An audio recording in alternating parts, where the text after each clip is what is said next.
Você pega dois pedaços de metal e eles se grudam. Mágica? Você vira um deles e de repente eles se empurram sem nem se tocar. E todo mundo te diz, é magnetismo. Mas isso não explica nada. Isso é só dar nome para o problema.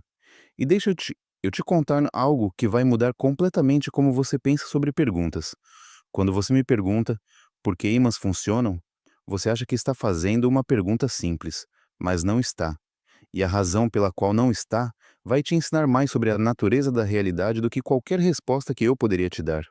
Numa entrevista para a BBC em 1983, um entrevistador me perguntou exatamente isso.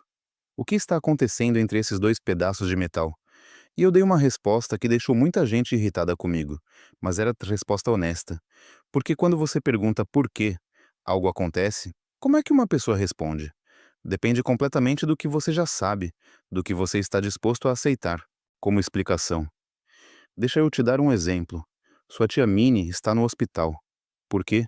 Porque ela saiu, escorregou no gelo e quebrou o quadril. Isso satisfaz a maioria das pessoas, mas não satisfazeria alguém que veio de outro planeta e não sabe nada sobre por que quando você quebra o quadril você vai para o hospital, ou por que gelo é escorregadio. E se você continuar perguntando por que profundamente o suficiente sobre qualquer coisa, você eventualmente chega num ponto onde eu tenho que dizer, não sei. Essa é só a maneira como a natureza é. Então quando você me pergunta por que ímãs se atraem, eu poderia dizer, ah, é porque existe uma força magnética entre eles. Mas isso não te diz nada que você já não sabia. Você já sabe que eles se atraem. Dizer que existe uma força magnética é apenas dar um nome para coisa que você já viu acontecer. Não é uma explicação. Eu poderia tentar te dar uma analogia. Poderia dizer que ímãs se atraem como se estivessem conectados por elásticos. Mas aí eu estaria te enganando, porque eles não estão conectados por elásticos. E se você fosse curioso o suficiente, você me perguntaria: por que elásticos puxam de volta quando você estica? E eu teria que explicar isso em termos de forças elétricas, que são exatamente as coisas que eu estava tentando usar os elásticos para explicar em primeiro lugar. Então vou te dizer a verdade honesta. Eu não posso explicar a de atração magnética em termos de nada que seja mais familiar para você, porque não existe nada mais familiar. Magnetismo é uma das forças fundamentais da natureza. E é por isso que a pergunta é tão difícil. Mas espera, deixa eu te contar o que eu realmente sei sobre magnetismo. E o que eu descobri vai ser muito mais interessante do que qualquer analogia boba com elásticos. Porque quando você olha profundamente para o magnetismo, você descobre algo absolutamente surpreendente. Magnetismo não é realmente diferente de eletricidade. Eles são dois aspectos da mesma coisa fundamental.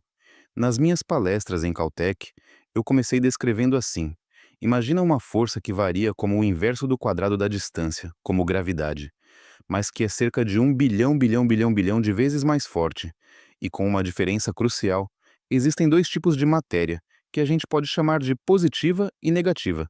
Tipos iguais se repelem, tipos diferentes se atraem. Isso é força elétrica. E magnetismo? Magnetismo acontece quando cargas elétricas se movem. Quando você tem uma corrente elétrica fluindo num fio, você cria um campo magnético ao redor dele. Quando elétrons giram dentro de átomos, eles criam minúsculos campos magnéticos. Um ímã permanente é um pedaço de material onde trilhões de trilhões desses minúsculos campos magnéticos atômicos estão todos alinhados na mesma direção. Mas aqui está onde fica realmente profundo. O que é um campo elétrico para você pode parecer parcialmente magnético para outra pessoa se movendo em velocidade diferente. Eletricidade e magnetismo se misturam dependendo do seu estado de movimento. Eles não são coisas separadas, são componentes de um único objeto que a gente chama de campo eletromagnético. Isso vem direto da relatividade especial de Einstein. Então, quando você me pergunta por que ímãs funcionam, a resposta mais honesta que eu posso dar é porque existem forças eletromagnéticas. E essas forças eletromagnéticas são uma das propriedades fundamentais da natureza. Elas simplesmente são. É como perguntar: por que cargas elétricas existem? Não sei. Elas existem. E a gente descobriu as regras de como elas se comportam, as equações de Maxwell, que descrevem perfeitamente todo o fenômeno eletromagnético. Mas o porquê fundamental permanece misterioso. Agora, deixa eu te contar sobre algo ainda mais bizarro. Quando você olha para o que realmente mantém os ímãs sendo ímãs, o que faz os Minúsculos campos magnéticos atômicos se alinharem, você encontra algo que nenhuma teoria clássica consegue explicar. Tem que ser mecânica quântica. E não é magnetismo que mantém eles alinhados. É uma força muito mais forte. Nas minhas palestras eu expliquei que se você calcular a força magnética direta entre dois átomos vizinhos, ela é muito fraca. 10.000 vezes mais fraca do que o necessário para explicar ferromagnetismo. As forças magnéticas são tão fracas que movimento térmico deveria desalinhar todos os ímãs atômicos, mesmo em temperaturas de alguns décimos de grau Kelvin. Mas ferro continua magnetizado em temperatura ambiente. Algo está errado. A resposta é que existe uma interação indireta, muito mais forte que só pode ser explicada por mecânica quântica. Tem a ver com o princípio da exclusão de Pauli e com elétrons livres no metal. Os elétrons livres interagem com os elétrons presos nos átomos através do princípio da exclusão. E essa interação, através de um mecanismo indireto complicado, faz com que os spins dos elétrons nos átomos vizinhos queiram se alinhar todos na mesma direção.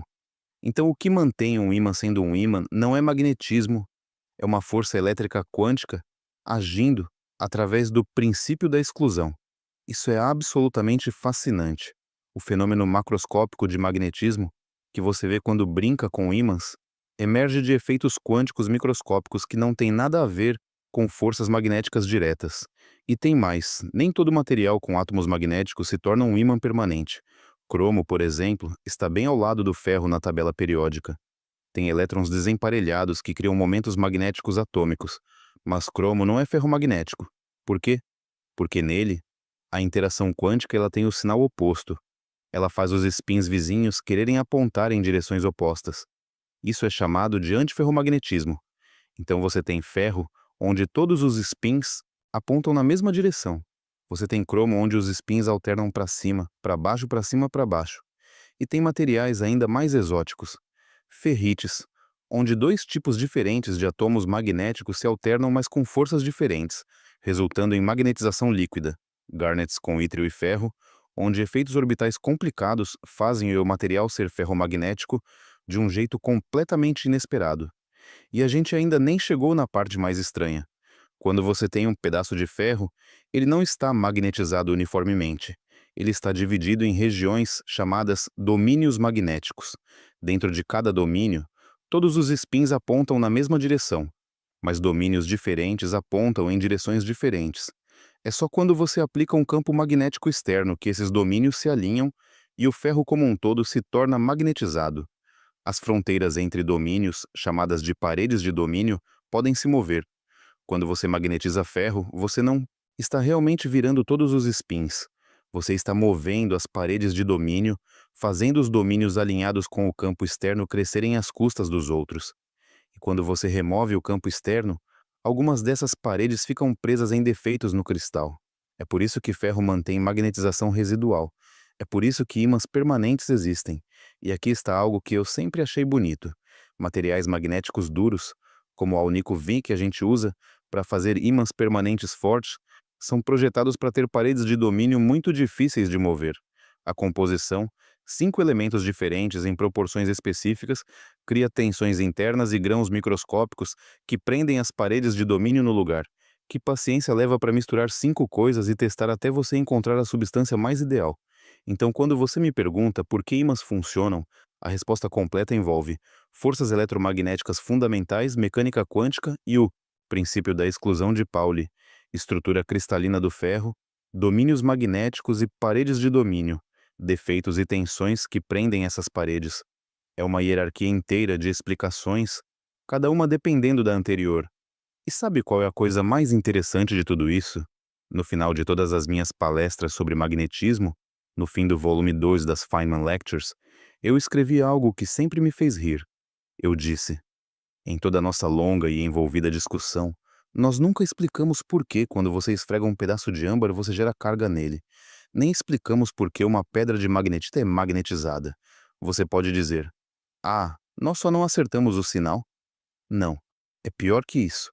Mesmo se acertássemos o sinal, ainda teríamos a pergunta: por que a pedra de magnetita no chão está magnetizada? Existe o campo magnético da Terra, claro, mas de onde vem o campo da Terra? Ninguém realmente sabe. Só existem alguns bons palpites. Então veja, essa nossa física é muito falsa. A gente começa com os fenômenos de magnetita e âmbar e terminamos não entendendo nenhum dos dois muito bem. Mas sabe o que é incrível? Mesmo sem entender tudo, mesmo com esses mistérios fundamentais ainda sem resposta, a gente aprendeu uma quantidade tremenda de informação muito excitante e muito prática no processo. A gente pode calcular como campos magnéticos se comportam com precisão absurda. A gente pode projetar motores elétricos, geradores, transformadores, discos rígidos, máquinas de ressonância magnética. Toda a nossa civilização tecnológica depende de manipular campos magnéticos. E voltando à pergunta original, quando você coloca sua mão numa cadeira, ela te empurra de volta. Você não acha isso estranho? Mas é a mesma força elétrica fundamental. São repulsões elétricas em detalhes microscópicos que mantêm seu dedo longe da cadeira. A força magnética que eu queria usar para explicar a repulsão de ímãs em primeiro lugar é o que acaba sendo a coisa mais profunda que a gente tem que começar para explicar muitas outras coisas que todo mundo simplesmente aceita. Então aqui está a lição real. Quando você pergunta por que algo acontece, você tem que saber em que nível de explicação você está disposto a parar. Eu posso te dizer que ímãs se atraem por causa de forças eletromagnéticas. Eu posso te contar sobre campos permeando o espaço. Eu posso explicar sobre domínios magnéticos e mecânica quântica. Mas eventualmente eu chego num ponto onde tenho que dizer: essa é apenas a natureza. Forças eletromagnéticas simplesmente existem. E elas existem dessa maneira específica que as equações de Maxwell descrevem. O universo não nos deve uma explicação em termos que nossos cérebros evoluídos para lidar com objetos macroscópicos possam facilmente visualizar. Tudo o que a gente pode fazer é descobrir as regras que a natureza segue, escrever as equações, fazer previsões, testá-las experimentalmente. E quando as previsões se confirmam com precisão fenomenal, a gente sabe que está no caminho certo, mesmo que o porquê profundo permaneça misterioso. Então, a resposta revolucionária que eu tenho para você não é sobre como ímãs funcionam, é sobre a natureza das perguntas. É sobre entender que explicação sempre depende do que você já sabe, do que você está disposto a aceitar. É sobre reconhecer que no fundo de toda explicação, eventualmente você chega em coisas fundamentais que simplesmente são. E aprender a ficar confortável com isso, aprender a trabalhar com isso, é o que significa realmente entender física. E essa é a minha resposta para por que ímãs funcionam. Não é a resposta que você esperava, que eu sei, mas é a resposta honesta. E no processo de entender por que a pergunta é difícil, você aprendeu muito mais sobre a natureza da realidade do que se eu tivesse te dado alguma analogia boba que te fizesse sentir bem, mas que não significasse nada real. Essa é a física como ela realmente é. E é muito mais interessante assim.